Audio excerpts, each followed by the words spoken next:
Dans l'épisode d'aujourd'hui, nous examinons les 5 attaques les plus stupides causées par des propriétaires d'animaux sauvages. D'une infirmière qui a défié un chimpanzé de famille à un étudiant en médecine vétérinaire qui a sous-estimé un cougar. Mais d'abord, nous commençons dans le Montana où un accident de transport a rendu les courses mortelles. C'était le 15 mars 2019 à Kalispell, Montana, alors que les résidents se dépêchèrent de faire des provisions avant l'arrivée d'une tempête de neige annoncée. Le supermarché Mountain View était devenu un arrêt essentiel ce matin-là, bondé de clients se préparant à être bloqués par la neige pendant des jours, une fois que le temps se détériorerait. Roxanne Mitchell, une enseignante de primaire de 34 ans connue pour sa nature méthodique, était sortie ce samedi matin malgré les avertissements météorologiques. Elle avait besoin de provisions pour la semaine à venir, sachant qu'une fois la tempête arrivée à son apogée, elle serait bloquée dans sa cabane pendant des jours. Sa routine était prévisible. Arriver tôt, prendre un chariot et parcourir méthodiquement sa liste de courses tout en écoutant des podcasts avec des écouteurs. Pendant ce temps, sur la même route dangereuse, un propriétaire illégal d'animaux exotiques transportait sa possession précieuse vers une propriété isolée en montagne. La camionnette modifiée luttait contre les conditions glacées alors que le conducteur devenait de plus en plus imprudent. À l'intérieur d'une cage construite à la hâte, un cougar adulte d'environ 120 livres nommé Rex marchait nerveusement, sentant le danger à travers les mouvements erratiques du véhicule. Les cougars sont les deuxièmes plus grands félins sauvages d'Amérique du Nord, capables de sauts verticaux de 18 pieds et de vitesse de course allant jusqu'à 50 miles par heure. Ces prédateurs solitaires possèdent des griffes rétractiles pouvant atteindre 4 pouces de long et des dents canines conçues pour infliger des morsures écrasantes à la gorge et à la trachée. Lorsqu'ils attaquent, les cougars visent le cou en utilisant des mâchoires puissantes pour écraser la trachée et étouffer la proie plutôt que de compter sur la perte de sang. La collision s'est produite lorsque la camionnette a glissé sur du verglas et a percuté un lampadaire dans le parking du supermarché. L'impact a secoué la cage fragile, desserrant son loquet faible. Rex poussa jusqu'à ce que la porte déformée cède, trébuchant dans le froid avec des coupures le long de son flanc. Il se précipita vers la forêt voisine, mais l'autoroute bloquait sa fuite. Paniqué, il fit demi-tour et se glissa par une porte de quai de chargement laissée entrouverte par un livreur. À l'intérieur, Roxanne choisissait méthodiquement des produits, ses écouteurs bloquant le bruit ambiant. Elle restait inconsciente du chaos sur le parking ou du danger approchant. Le cougar se glissa par la zone de chargement dans l'arrière-salle de stockage, cherchant l'obscurité pour se cacher et évaluer ses blessures. Les odeurs de nourriture envahissantes et l'environnement inconnu le maintenaient en alerte. Le cougar se tapit dans l'obscurité de la salle de stockage, tournant en rond et saignant, mais le bruit et les lumières vives le poussèrent à paniquer. Effrayé par le bruit des chariots et des voix, il s'est précipité dans le magasin principal dans une tentative désespérée de trouver une issue. Les clients ont crié à la vue soudaine de l'animal, abandonnant leur chariot et se précipitant vers les sorties. Mais Roxanne, absorbée par ses courses avec des écouteurs, restait complètement inconsciente du chaos. Le cougar, désespéré de fuir le tumulte, aperçut du mouvement dans le rayon des fruits et légumes où Roxanne se tenait seule. Lorsqu'elle leva enfin les yeux et vit le grand félin à moins de 3 mètres, elle se figea de terreur, sa liste de courses tombant de ses mains tremblantes. Le cougar acculé et paniqué interpréta son immobilité comme une menace. Le cougar s'élança avec une puissance explosive, son corps de 54 kg frappant Roxanne à la poitrine et la renversant dans un étalage de pommes. Alors qu'elle tombait, ses griffes lacérèrent ses bras et sa poitrine, déchirant sa veste et infligeant de profondes lacérations. Elle heurta le sol violemment parmi les fruits éparpillés. Le cougar referma immédiatement ses mâchoires autour de sa gorge, ses crocs pénétrant profondément dans les tissus. Sa morsure était instinctivement précise, écrasant sa trachée et coupant son apport en air. La pression comprimait la trachée de Roxanne et endommageait les structures délicates du cou. Elle lutta brièvement, mais la pression écrasante empêchait de respirer ou d'appeler à l'aide. L'attaque n'a duré que quelques secondes avant que les alarmes et les clients en fuite ne poussent Rex à s'enfuir par une sortie de secours. Il a disparu dans la tempête à l'extérieur, laissant le chaos derrière lui. Roxanne gisait en haletant à travers sa trachée endommagée. La combinaison de structures de la gorge écrasée, de lacérations sévères et d'hémorragie interne s'est avérée catastrophique. Les employés du magasin se sont précipités pour aider, mais les dommages aux voies respiratoires étaient trop graves. Elle a perdu connaissance en quelques minutes, et malgré les efforts frénétiques des employés, les dommages aux voies respiratoires étaient insurmontables. Les ambulanciers, retardés par les routes bloquées par la tempête, n'ont pu que confirmer ce qui s'était déjà passé. Les répercussions ont secoué la communauté du Montana. Le supermarché a fermé pendant que les enquêteurs reconstituaient les événements. Le propriétaire du cougar a fait face à plusieurs accusations criminelles pour possession illégale d'un animal dangereux. L'incident a déclenché des discussions à l'échelle de l'État sur les dangers de la possession privée d'animaux exotiques.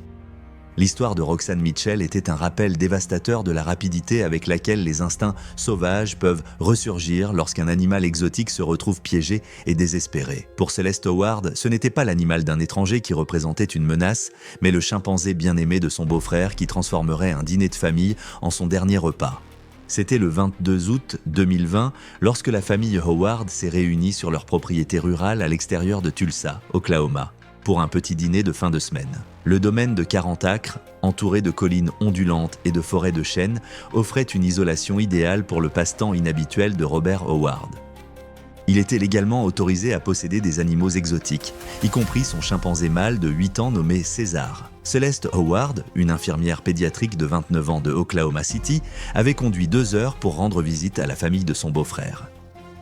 Connue pour son approche ferme avec les enfants à l'hôpital, Celeste possédait une autorité calme qui la rendait excellente dans son travail. Cependant, elle s'était toujours sentie mal à l'aise autour de César malgré les assurances de Robert que le chimpanzé était inoffensif. Son expérience médicale la rendait consciente des dangers potentiels et elle avait exprimé en privé des inquiétudes concernant la présence de l'animal autour de la famille. Robert possédait César depuis que le chimpanzé avait 18 mois, l'ayant acquis avant que les réglementations ne se durcissent. L'animal avait grandi sur la propriété mais montrait un comportement territorial de plus en plus marqué à mesure qu'il approchait de la maturité sexuelle. César vivait dans un grand enclos extérieur mais était parfois autorisé à de brèves visites supervisées à l'intérieur lors d'occasions spéciales. Robert croyait que ces années passées à élever César avaient créé un lien fort, bien qu'il ait remarqué que le chimpanzé devenait plus possessif autour de la nourriture récemment. La soirée a commencé tranquillement avec la famille proche réunie pour le dîner. César avait été amené à l'intérieur pour une brève visite sous stricte surveillance. Le chimpanzé était assis dans un coin recevant occasionnellement des friandises de la main de Robert.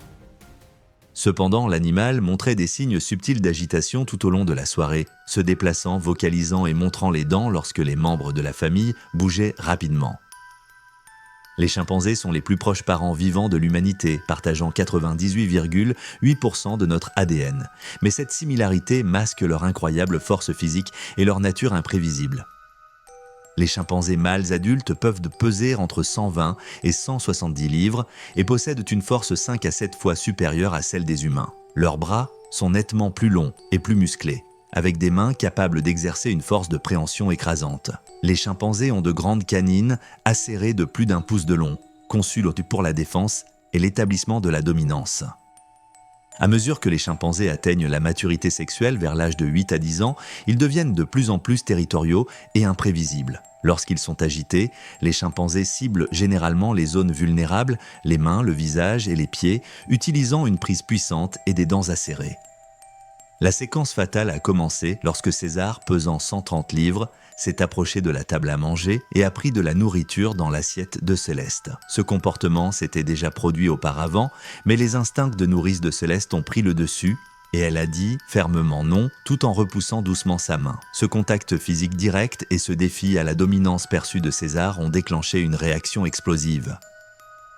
César saisit immédiatement la main droite de Céleste dans sa prise puissante, ses doigts s'enroulant autour de son poignet avec une force immense. La pression était écrasante car la force du chimpanzé dépassait la capacité humaine. Avant que quiconque puisse réagir, les dents canines de César s'enfoncèrent dans la main de Céleste, perçant la peau et le muscle tandis que sa prise empêchait toute évasion. Alors que Céleste criait et essayait de se dégager, l'attaque de César s'intensifia.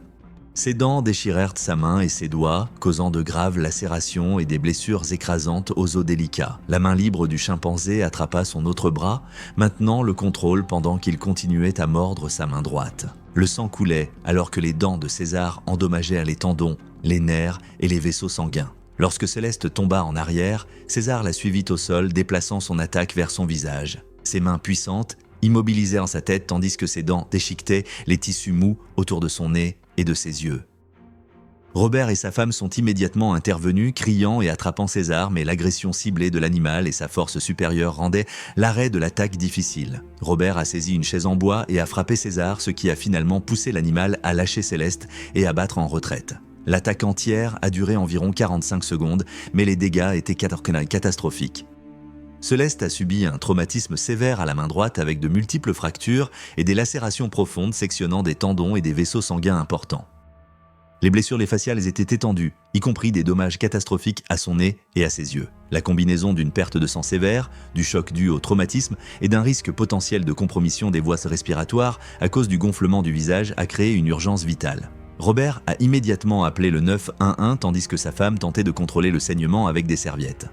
Cependant, l'emplacement rural éloigné a entraîné un retard important pour les secours d'urgence. Malgré des efforts de premiers secours frénétiques, l'état de Céleste s'est rapidement détérioré en raison de la perte de sang et du choc. Elle a perdu connaissance en quelques minutes et est décédée de ses blessures avant l'arrivée des ambulanciers. L'attaque a déclenché une enquête immédiate par les responsables de la faune de l'Oklahoma et les forces de l'ordre.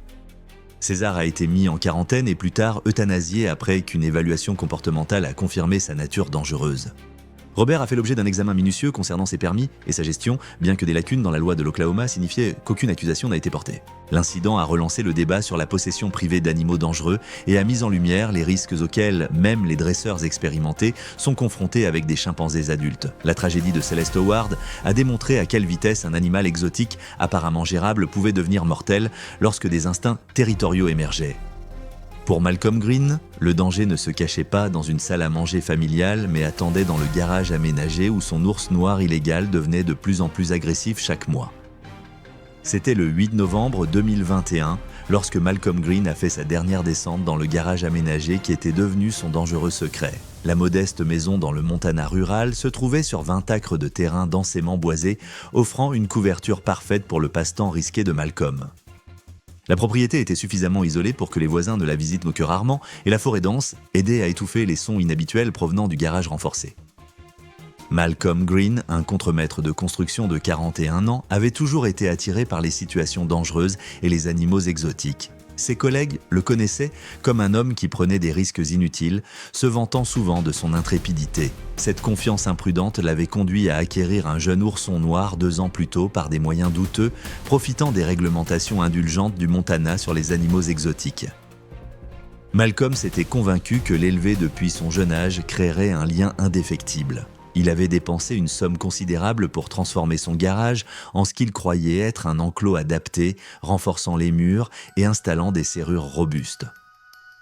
Le garage était devenu tout l'univers de Bruno, un espace exigu qui ne ressemblait en rien à l'immense nature sauvage où les ours noirs errent naturellement. Les amis de Malcolm l'avaient averti du danger croissant, mais sa personnalité obstinée l'a poussé à ignorer leurs préoccupations. Au cours des derniers mois, Bruno avait montré des comportements de plus en plus inquiétants que Malcolm ignorait ou mal interprétait. L'ours avait commencé à marcher de long en large de manière obsessionnelle, laissant des griffures sur les murs en béton et adoptant une posture agressive chaque fois que Malcolm entrait. L'agressivité alimentaire était devenue particulièrement prononcée, Bruno grognant pendant les repas. C'étaient des signes d'avertissement clairs d'un stress psychologique sévère, mais la confiance excessive de Malcolm l'aveuglait face à la menace croissante. La soirée du 8 novembre suivait la routine habituelle de Malcolm. Il était rentré du travail, avait pris le repas du soir de Bruno et se préparait à entrer dans le garage comme il l'avait fait de nombreuses fois auparavant. Cependant, Bruno avait montré une agitation accrue toute la semaine et le stress de l'animal confiné avait atteint un point de rupture. Les ours noirs pèsent généralement entre 125 et 400 livres à l'âge adulte et possèdent une force et une agilité incroyables. Ils peuvent courir jusqu'à 35 miles par heure et ont de puissantes griffes pouvant atteindre 4 pouces de long. Leurs mâchoires exercent environ 400 à 600 livres par pouce carré de pression, écrasant facilement les os. Lorsqu'ils sont acculés ou stressés, ils deviennent extrêmement dangereux. Les ours captifs, dans des conditions inadéquates, développent souvent de graves problèmes de comportement, y compris une agressivité accrue. Malcolm descendit dans le garage portant le repas du soir de Bruno dans un seau en métal. L'ours de 160 livres avait été agité, son corps massif se déplaçant de manière répétitive. Les yeux de l'animal se fixèrent sur le seau de nourriture, mais son langage corporel montrait une agitation claire plutôt qu'une faim normale. Les oreilleux de Bruno étaient plaqués en arrière et il émettait des grognements sourds. Alors que Malcolm s'approchait de la zone d'alimentation, le comportement de Bruno s'intensifia de manière spectaculaire. L'ours se dressa sur ses pattes arrière, atteignant plus de 6 pieds de haut et commença à émettre des vocalisations agressives.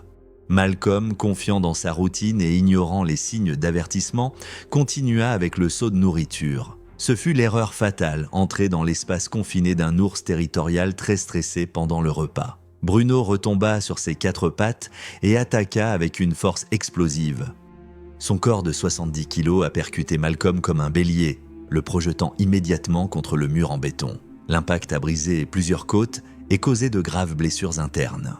Le seau en métal rempli de nourriture s'échappa de ses mains, éparpillant de la viande sur le sol du garage. L'attaque de l'ours se concentra sur l'élimination de la menace perçue. Les énormes pattes avant de Bruno frappèrent Malcolm à plusieurs reprises, chaque coup infligeant une force écrasante qui fractura des os et provoqua des hémorragies internes. Les griffes de 4 pouces de l'ours ont lacéré la poitrine et les bras de Malcolm, déchirant vêtements et chair. Les tentatives de Malcolm pour se protéger étaient vaines face à la force écrasante de l'animal. Bruno a ensuite refermé ses puissantes mâchoires autour de la tête et du cou de Malcolm, ses dents pénétrant profondément dans le crâne et la colonne cervicale. La force de morsure de l'ours a immédiatement écrasé les os du crâne et sectionné des vaisseaux sanguins critiques. Les dommages à son cerveau et à sa moelle épinière furent instantanés, provoquant une perte immédiate de conscience et de fonction motrice. L'attaque a continué pendant environ 2 minutes, alors que Bruno infligeait des blessures dévastatrices à la poitrine et à la tête de Malcolm. Malcolm était mort d'un traumatisme crânien sévère, d'une blessure à la moelle épinière et d'une perte de sang massive dans la première minute de l'attaque, bien que Bruno ait continué jusqu'à ce que son agressivité diminue. Le corps de Malcolm a été découvert 3 jours plus tard lorsque son superviseur de chantier est venu vérifier son absence au travail. La scène a choqué les forces de l'ordre local et les responsables de la faune qui ont immédiatement sécurisé la zone. Les agents de la faune ont euthanasié Bruno sur place, invoquant le danger qu'il représentait pour les intervenants. L'incident a déclenché une enquête par les autorités de la faune du Montana et a mis en lumière les dangers extrêmes de garder de grands prédateurs dans des conditions inadéquates. La famille de Malcolm a eu du mal à comprendre comment sa fascination pour les animaux dangereux avait conduit à sa mort violente dans le garage qu'il croyait sûr. L'histoire de Malcolm Green a servi de rappel brutal que les animaux sauvages en captivité conservent leurs instincts prédateurs et leur nature territoriale. Pour Dean Harrington, le danger ne viendrait pas d'un garage aménagé, mais de son propre étang dans le jardin où son alligator autorisé l'attendait. C'était le 4 juillet 2022 lorsque la célébration du 4 juillet de Dean Harrington est devenue mortelle sur sa propriété rurale en Louisiane, près de Bâton Rouge. Le domaine de 5 acres comprenait un système d'étangs sur mesure abritant le trésor de Dean, un alligator américain de 5 pieds nommé Gator. Dean avait pratiqué ce passe-temps exotique légalement pendant 4 ans avec les permis d'État appropriés et une assurance responsabilité civile. Dean Harrington, un vendeur d'assurance de 38 ans, était connu pour son esprit compétitif et son besoin d'impressionner les autres avec des cascades dangereuses. Sa personnalité était motivée par un besoin constant de prouver son intrépidité, des traits qui l'avaient conduit à prendre des décisions de plus en plus mauvaises concernant son animal exotique. L'étang sur mesure comportait des sections profondes et peu profondes, Dean n'épargnant aucune dépense pour les systèmes de filtration et les éléments chauffants. Il avait acquis Gator légalement et maintenait tous les permis, se vantant souvent de son approche responsable de la possession d'animaux exotiques. Cependant, les papiers en règle ne pouvaient pas compenser un comportement imprudent autour du prédateur dangereux. L'étang atteignait 8 pieds dans la section profonde avec une chimie de l'eau soigneusement maintenue. La fête durait depuis des heures, avec Dean buvant régulièrement tout au long de la journée. Son jugement devenait de plus en plus altéré à mesure que la fête continuait. La combinaison d'alcool, de sa personnalité compétitive et d'un public créait des conditions parfaites pour un désastre. Dean racontait aux invités sa relation spéciale avec Gator, affirmant qu'il avait développé un lien qui le rendait immunisé contre le danger. Au fur et à mesure que la soirée avançait, Dean remarqua que le filtre de son étang faisait des bruits inhabituels, indiquant un éventuel blocage. Sa nature perfectionniste le poussa à résoudre le problème immédiatement, malgré son état d'ébriété. Le problème nécessitait d'entrer dans l'eau plus profonde pour accéder au boîtier du filtre, quelque chose que Dean avait déjà fait lors de l'entretien, mais jamais en étant ivre ou en présence de Gator. Les alligators américains sont des prédateurs de sommet inchangés depuis des millions d'années. Les alligators adultes peuvent atteindre 14 pieds et peser plus de 1000 livres, bien que le spécimen de 5 pieds de Dean pèse encore environ 70 livres. Même à cette taille, les mâchoires de Gator possédaient une force écrasante suffisante pour briser des os. Leurs dents sont conçues pour saisir les proies, avec de nouvelles dents remplaçant constamment les anciennes. Les alligators sont des prédateurs embusqués qui peuvent rester immobiles avant de passer à l'action. Lorsqu'ils attaquent, ils utilisent la roulade de la mort, tournant tout en maintenant leur prise pour désorienter et noyer les victimes. Dean s'est aventuré dans l'eau jusqu'à la poitrine, emportant des outils pour réparer le filtre. La soirée chaude rendait la température de l'eau parfaite pour l'activité de Gator et le reptile avait rôdé dans les sections plus profondes pendant toute la fête.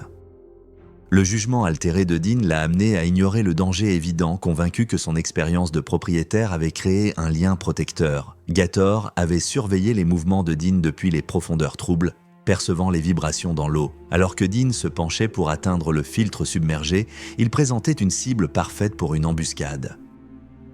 L'alligator attaqua avec une vitesse explosive, ses puissantes mâchoires se refermant sur la cuisse droite de Dean au-dessus du genou. La morsure s'enfonça profondément dans le muscle et alors que le roulé de la mort commençait, la force de torsion brisa son fémur et déchira les principaux vaisseaux sanguins. La prise était incassable, des dents conçues pour retenir une proie qui se débat. Les cris de Dean résonnaient à travers la propriété alors que la réalité de sa situation s'imposait. Gator tournait violemment, son corps se tordant tout en maintenant une prise écrasante sur la jambe de Dean. La force de rotation l'entraîna plus profondément, le désorienta et empêcha toute chance de fuite. Le craquement du fémur et la section de l'artère fémorale ont provoqué une perte de sang catastrophique qui a rapidement teint l'eau de l'étang en rouge. Le roulis a également forcé la tête de Dean sous l'eau, amorçant le processus de noyade. La combinaison de la perte massive de sang et de l'absorption d'eau a créé une situation rapidement fatale. Ces luttes se sont affaiblies en quelques instants alors que la privation d'oxygène et le choc s'installaient et assaisinaient. Après 2 rotations complètes, la résistance de la proie cessa. Dean avait perdu connaissance à cause de la perte de sang massive et de la noyade. L'alligator maintint brièvement sa prise avant de relâcher le corps et de se retirer dans des eaux plus profondes. Les invités de la fête ont entendu les cris de Dean mais ne pouvaient pas voir clairement dans l'eau sombre de l'étang. Au moment où ils ont réalisé ce qui s'était passé et ont appelé les services d'urgence, Dean était déjà mort de perte de sang et de noyade. Son corps a été récupéré en moins d'1 heure par les agents de contrôle des animaux qui ont d'abord sécurisé Gator. L'incident a déclenché une enquête par les responsables de la faune de la Louisiane. Les permis de Dean étaient en règle, mais l'affaire a mis en évidence comment la propriété légale ne pouvait pas empêcher une tragédie lorsque l'alcool et le mauvais jugement étaient impliqués. Gator a été euthanasié conformément au protocole standard pour les alligators impliqués dans des attaques mortelles. L'histoire de Dean Harrington a démontré que même la possession légale d'animaux exotiques comportait des risques inhérents qu'aucun permis ne pouvait éliminer. Pour Oscar Whitman, le danger ne viendrait pas d'un étang de jardin mais d'une installation agréée où la confiance académique ne ferait pas le poids face aux instincts d'un cougar. C'était le 12 janvier 2018 quand Oscar Whitman a fait sa dernière visite à l'installation d'animaux exotiques de son oncle dans la campagne du Texas. Le Whitman Wildlife Rescue opérait sur 25 acres, abritant 12 grands félins sauvés sous licence de l'USDA et des Texas Parks. L'installation avait maintenu un bon bilan de sécurité pendant 8 ans, bien qu'il y ait eu 2 blessures mineures parmi le personnel auparavant. Oscar Whitman, un étudiant vétérinaire de 26 ans à l'université Texas A&M, était connu pour son excellence académique et son approche confiante du comportement animal. Son succès en classe avait créé une confiance excessive dans l'évaluation du comportement animal en situation réelle. Oscar avait passé les vacances d'hiver à observer les opérations, désireux d'acquérir de l'expérience pour sa formation vétérinaire. Robert Whitman avait dirigé le centre de sauvetage pendant 8 ans, se forgeant une solide réputation auprès des autorités de la faune. Les protocoles de sécurité exigeaient des équipes de 2 personnes pour toute alimentation et entretien des grands félins. Robert avait sauvé Luna, une femelle puma, 18 mois plus tôt alors qu'elle avait 2 ans. Malgré le fait d'avoir été élevée en captivité, Luna a conservé des instincts sauvages et a montré des comportements de stress depuis qu'elle a atteint la maturité sexuelle. Oscar avait observé les routines quotidiennes, restant toujours à l'extérieur des enclos pendant que son oncle travaillait. Les règles de l'établissement étaient non claires, les visiteurs n'entraient jamais dans les zones des grands félins. Le nourrissage nécessitait une prudence accrue, et un comportement agressif signifiait un retrait immédiat. Cependant, la formation vétérinaire d'Oscar le rendait frustré, par des politiques trop restrictives, empêchant un apprentissage pratique. La soirée avait commencé de manière routinière avec Oscar observant Robert préparer les repas. Luna avait montré des comportements de stress, augmentant son rythme de marche, vocalisant pendant le repas et une vigilance accrue. Robert avait consulté le vétérinaire de l'établissement à propos de ces changements, considérés comme normaux pour une femelle cougar en maturation.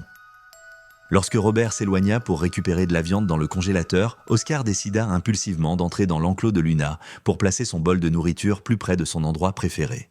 Sa formation vétérinaire lui donnait confiance dans la lecture du comportement animal, croyant que cette tâche simple présentait un risque minimal. Cette erreur momentanée s'avérerait fatale. Les cougars sont les félins sauvages les plus répandus en Amérique, allant du Canada à l'Amérique du Sud, et prospèrent dans des habitats allant des déserts aux forêts denses. Contrairement aux lions ou aux loups, ils chassent entièrement seuls, comptant sur la discrétion et l'embuscade explosive plutôt que sur des tactiques de groupe. Leurs grandes pattes arrière leur permettent de bondir avec un silence surprenant, et leurs pieds rembourrés rendent leur approche presque indétectable. Les femelles adultes comme Luna pèsent généralement entre 75 et 120 livres, mais leur musculature leur permet de maîtriser des proies plusieurs fois plus grandes qu'elles. Les cougars traînent souvent leurs proies à l'abri et peuvent les cacher sous des feuilles ou des débris, retournant se nourrir pendant plusieurs jours. Même les animaux élevés en captivité conservent ces comportements instinctifs, les rendant imprévisibles et dangereux une fois qu'ils atteignent la maturité.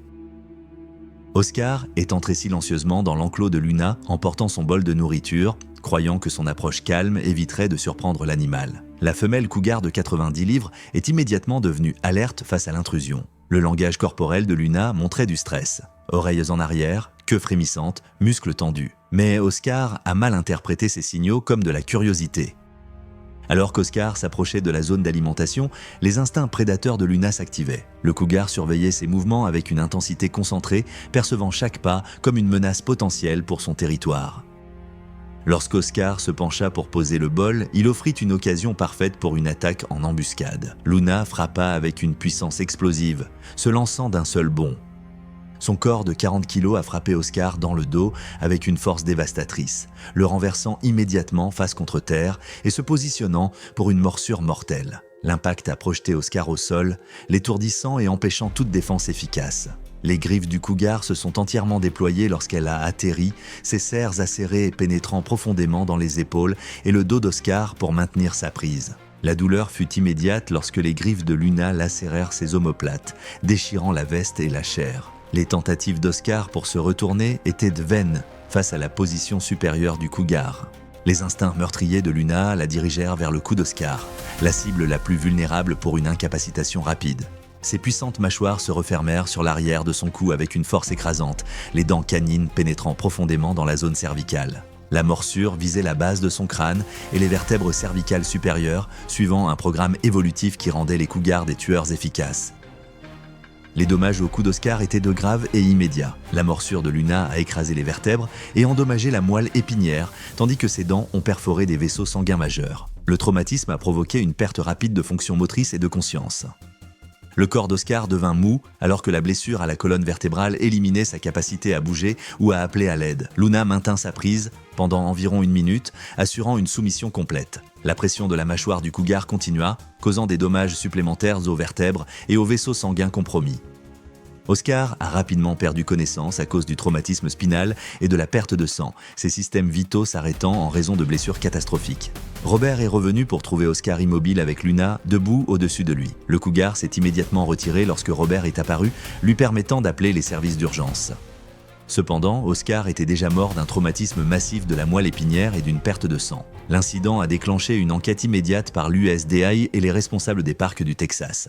Les licences de l'établissement ont été suspendues et Robert a fait face à des accusations criminelles potentielles pour avoir permis une entrée non autorisée.